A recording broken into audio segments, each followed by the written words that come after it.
एक समय की बात है। एक शहर के दूर किनारे एक छोटा सा खूबसूरत गांव था जिसका नाम नूरपुर था। उस गांव में एक गरीब मगर बहुत ही ईमानदार आदमी रहता था जिसका नाम रहमान था। उसके परिवार में सिर्फ 3 लोग थे, वह खुद, उसकी पत्नी फातिमा और उनका छोटा सा बेटा अली। रहमान बहुत गरीब था। उसके पास न अपनी जमीन थी, न कोई बाग और न ही कोई दुकान। वह हर सुबह शहर से अनार खरीद कर लाता और गांव के बाहर एक बड़े बरगद के पेड़ के नीचे बैठकर उन्हें बेचता था। हर रोज जब वह घर से निकलता तो उसकी पत्नी दरवाजे पर खड़ी होकर उसके लिए दुआ करती, अल्लाह करे आज सारे अनार बिक जाएं। फातिमा की बात सुनकर रहमान हल्का सा मुस्कुराता और जवाब देता, इंशाअल्लाह, अल्लाह बड़ा मेहरबान है। एक दिन हमेशा की तरह रहमान बरगद के पेड़ के नीचे बैठा अनार बेच रहा था। सुबह से दोपहर हो चुकी थी, लेकिन अभी तक एक भी ग्राहक अनार खरीदने नहीं आया था।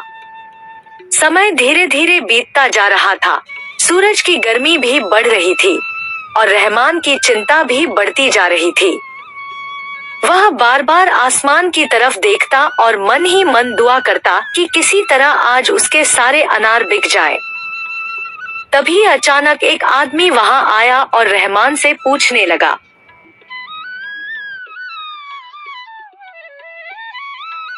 ओ भाई, ये अनार कितने के हैं? उस आदमी की बात सुनकर रहमान के चेहरे पर उम्मीद की एक हल्की सी चमक आई। उसने आदर से जवाब दिया, मालिक 80 रुपए किलो हैं। यह सुनते ही वह आदमी तुरंत मुंह बनाकर बोला, 80 रुपए बहुत महंगे हैं, 30 रुपए किलो दे दो। रहमान ने धीरे से सिर हिलाया और नरमी से जवाब दिया,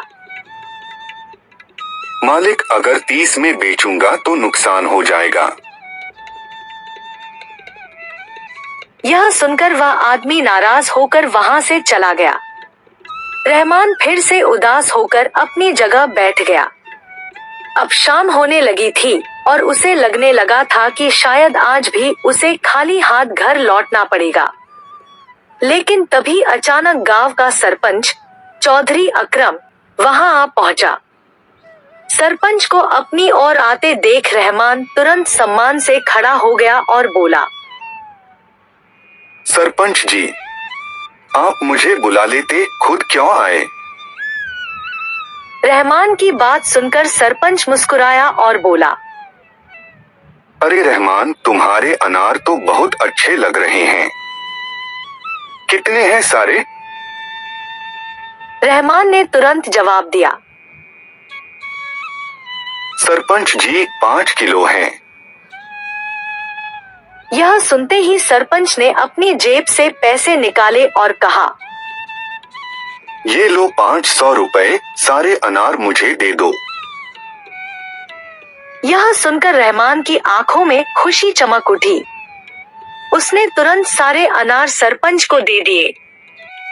फिर वह खुशी खुशी बाजार गया और घर के लिए आटा, चावल, थोड़ा सा गोश्त, दूध और अपने बेटे अली के लिए मिठाई खरीद कर घर लौट आया। जब वह घर पहुंचा तो फातिमा यह सब देखकर हैरान रह गई। ये सब रहमान मुस्कुराया और खुशी से बोला, आज अल्लाह ने करम कर दिया। सरपंच जी सारे अनार खरीद कर ले गए। यह सुनते ही छोटा अली खुशी से उछल पड़ा। उस रात बहुत दिनों बाद तीनों ने पेट भरकर खाना खाया। उनके चेहरे पर संतोष था और दिल में शुक्रगुजारी। लेकिन उन्हें नहीं पता था कि आने वाले दिनों में उनकी जिंदगी में एक ऐसा मोड़ आने वाला है जो सब कुछ बदल देगा। कुछ दिन बीत गए। रहमान की जिंदगी फिर अपने पुराने ढर्रे पर चलने लगी। वह रोज की तरह सुबह अनार लेकर जाता, पूरे दिन बेचने की कोशिश करता और शाम को घर लौट आता। लेकिन एक दिन कुछ अजीब हुआ। उस दिन सुबह से शाम होने लगी थी, मगर अभी तक उसका एक भी अनार नहीं बिका था। समय बीतता जा रहा था और रहमान की चिंता बढ़ती जा रही थी। वह सोच रहा था कि आज वह अपने परिवार के लिए क्या लेकर जाएगा। तभी अचानक एक बूढ़ा फकीर धीरे धीरे उसकी तरफ बढ़ता हुआ आया। उसके कपड़े पुराने और फटे हुए थे। वह रहमान के पास आकर धीमी आवाज में बोला, बेटा, मैं बहुत भूखा हूँ, क्या मुझे एक अनार दे दोगे? फकीर की बात सुनकर रहमान के चेहरे पर जरा भी झिझक नहीं आई। उसने तुरंत मुस्कुराकर जवाब दिया, बाबा जी, एक क्यों? आप चाहें तो ये सारे अनार ले जाइए। यह सुनते ही फकीर की आंखों में एक अजीब सी चमक आ गई, जैसे वह रहमान की अच्छाई से बहुत खुश हो गया हो। फिर उसने धीरे से कहा, बेटा, क्या तुम ये अनार मेरे घर तक पहुंचा दोगे? मैं बहुत कमजोर हूँ और अकेले इन्हें ले जाना मुश्किल है। रहमान ने बिना कुछ सोचे तुरंत हामी भर दी। उसने अनारों की टोकरी उठाई और फकीर के साथ चल पड़ा। दोनों गांव से दूर जंगल के किनारे बने एक छोटे से झोंपड़े तक पहुंचे। वहां पहुंचकर फकीर अंदर गया और कुछ देर बाद बाहर लौटा, लेकिन इस बार उसके हाथ में एक सफेद बकरी थी। वह बकरी बिल्कुल साधारण नहीं लग रही थी। उसकी आंखों में एक अजीब सी चमक थी। रहमान, यह बकरी अपने साथ ले जाओ। रहमान यह सुनकर चौंक गया और हैरानी से बोला, बाबा जी, मैं बकरी का क्या करूंगा? हम तो अपना पेट मुश्किल से पालते हैं। फकीर हल्का सा मुस्कुराया और धीमी आवाज में बोला, यह कोई आम बकरी नहीं है, यह एक जादुई बकरी है। जो भी इसका सच्चे दिल से ख्याल रखेगा, उसकी किस्मत बदल जाएगी। लेकिन एक बात हमेशा याद रखना, इस बकरी के राज के बारे में किसी को भी पता नहीं चलना चाहिए। अगर इसका राज खुल गया तो सब कुछ खत्म हो जाएगा। फकीर की बात सुनकर रहमान गंभीर हो गया और उसने वादा किया, मैं वादा करता हूँ बाबा जी, मैं किसी को कुछ नहीं बताऊंगा। इतना कहकर रहमान बकरी को साथ लेकर वापस अपने घर की ओर चल पड़ा। लेकिन रास्ते में अचानक कुछ ऐसा हुआ जिससे वह घबरा गया। अचानक वह सफेद बकरी बोल उठी, रहमान, बाबा जी ने सच कहा है, अगर किसी को मेरे राज का पता चल गया तो तुम फिर से गरीब हो जाओगे। बकरी की आवाज सुनकर रहमान के कदम रुक गए। उसका दिल जोर जोर से धड़कने लगा, लेकिन उसने खुद को संभाला और धीरे से कहा, डरो मत, मैं किसी को तुम्हारे बारे में नहीं बताऊंगा। कुछ देर बाद वह बकरी को लेकर घर पहुंचा।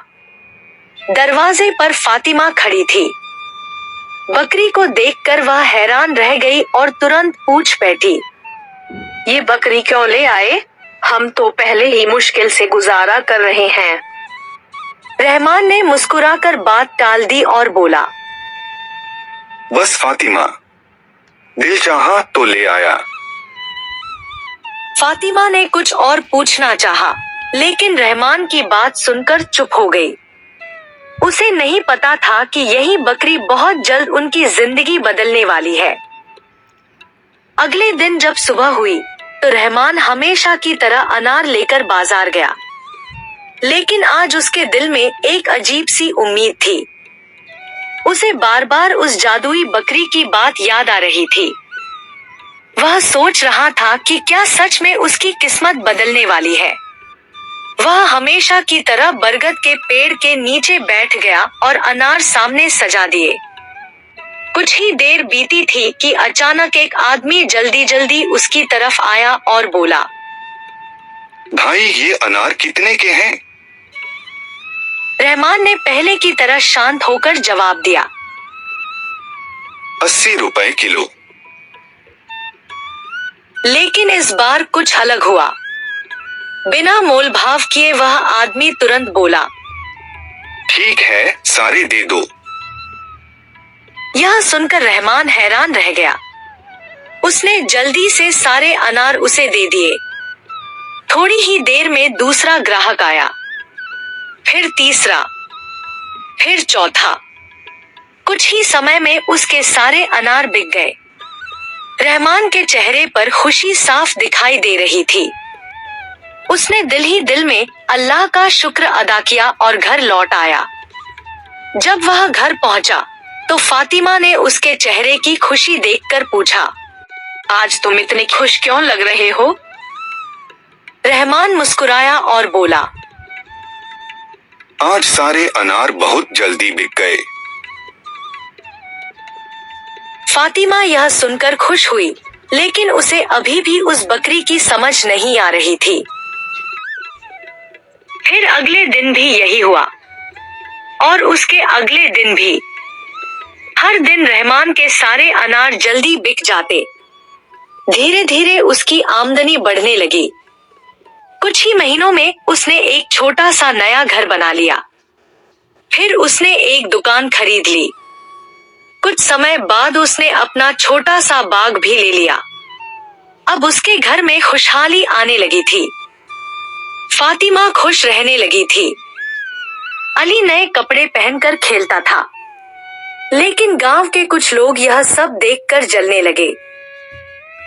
ये इतनी जल्दी अमीर कैसे हो गया? जरूर कोई राज है, कुछ तो छुपा रहा है। धीरे धीरे पूरे गांव में रहमान की चर्चा होने लगी। लोग उसकी तरक्की देखकर हैरान थे, लेकिन कुछ लोग उससे जलने लगे थे। आखिरकार वे सब मिलकर सरपंच के पास पहुंचे और उससे बोले, सरपंच जी, रहमान जरूर कोई गलत काम कर रहा है। इतनी जल्दी कोई ऐसे अमीर नहीं बन सकता।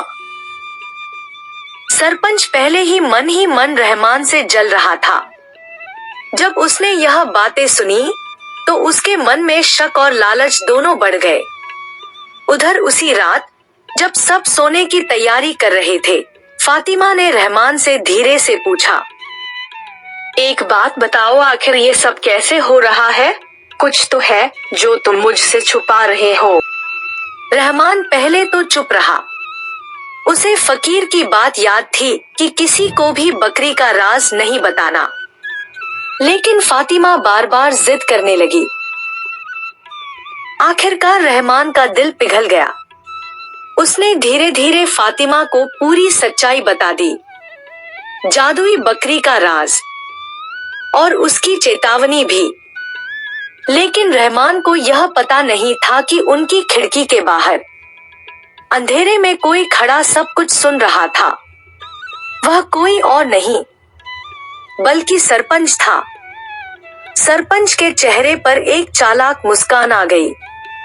अब उसे पता चल चुका था कि रहमान की तरक्की का असली राज क्या है, और उसने मन ही मन तय कर लिया कि वह किसी भी तरह उस जादुई बकरी को अपने हाथ में लेकर रहेगा।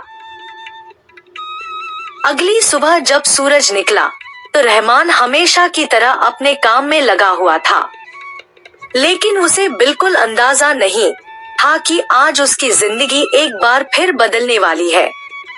थोड़ी ही देर बाद अचानक उसके घर के बाहर शोर सुनाई दिया। जब रहमान बाहर निकला तो उसने देखा कि सरपंच कई लोगों के साथ उसके दरवाजे पर खड़ा था। सरपंच के चेहरे पर गुस्सा भी था और चालाकी भी। रहमान, हमें तुम्हारे बारे में सब पता चल गया है। सरपंच की ऊंची आवाज सुनकर रहमान घबरा गया। उसने हैरानी पूछा, सरपंच जी, क्या हुआ? मैंने क्या किया है?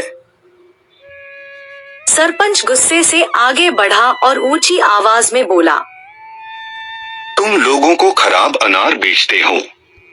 और दूसरों के बागों से अनार चुराते हो। यह सुनकर रहमान के पैरों तले जमीन खिसक गई। उसने तुरंत सफाई देने की कोशिश की, लेकिन सरपंच उसकी एक भी बात सुनने को तैयार नहीं था। वह और जोर से बोला, तुम्हें इस गलती की सजा मिलेगी। तुम्हें 50,000 रुपए जुर्माना देना होगा। यह सुनते ही रहमान के हाथ कांपने लगे। इतनी बड़ी रकम उसके पास नहीं थी। उसने कांपती आवाज में कहा, सरपंच जी, मेरे पास इतने पैसे नहीं हैं।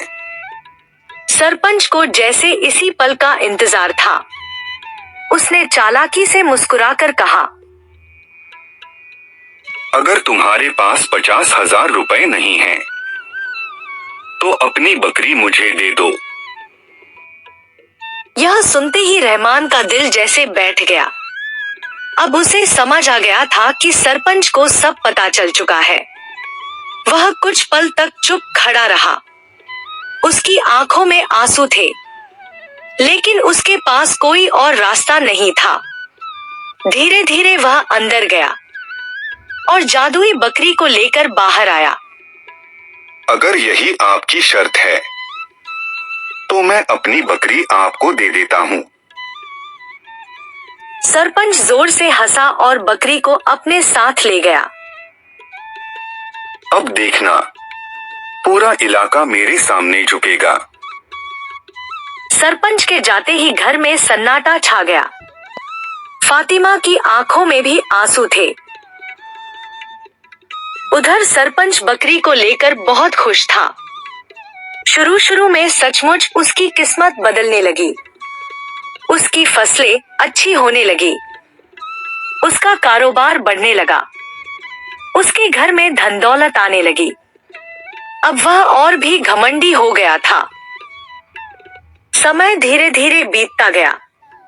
सरपंच अपनी दौलत और ताकत पर घमंड करने लगा था।